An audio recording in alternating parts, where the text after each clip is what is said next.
20-30 বছর হয়েছে এখানে আপনি আমাকে দেখার কথা। আমি এখানে 2 বছর ছাত্রী ছিলাম, এখন তো আমি এমপি ইলেকশনে দাঁড়িয়ে গেলাম।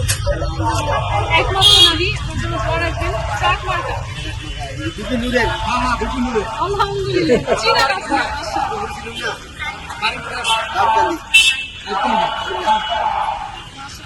শুনুন, দুনিয়ার সবচেয়ে বড় রাজনীতি হয় চায়ের দোকানে। এখানে মানুষ কথা বলতে এসে সবসময় শর্ট কথা বলে, সবাইকে বলবেন ছাত্রী বেইলি রোডে বাসা। আর তোদের সামনেই হয়তো বড় হয়েছে, হয়তো বলে হয়তো চিনি না একজন একজনকে। একটু দোয়া করেন যে আপনাদের বাসায় মেয়ে সন্তান আছে কার কার? ছেলে মেয়ে? আলহামদুলিল্লাহ, ব্লেসড। আপনার কয়জন? শুধু মেয়ে দুজন? আলহামদুলিল্লাহ। আমার বাবার হচ্ছে শুধু 4 মেয়ে, আমি বড়। একেবারে সুখী পরিবার আমরা যেটা বলি। মাশাআল্লাহ মাশাআল্লাহ।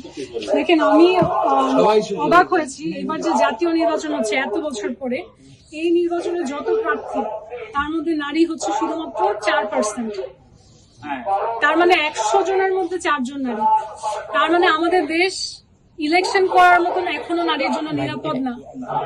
এবং আমার একটাই উদ্দেশ্য, ঢাকা 8 যতটুকু এলাকা আছে এই জায়গাটা আমি কথা দিয়ে যাচ্ছি, আমাকে যদি সত্যি দেখেন এমপি হতে 5 বছর পরে, যেহেতু আমার এখানেরই মানুষ, এসে হিসাব নিবেন আমি আসলে সেটা করেছি কিনা।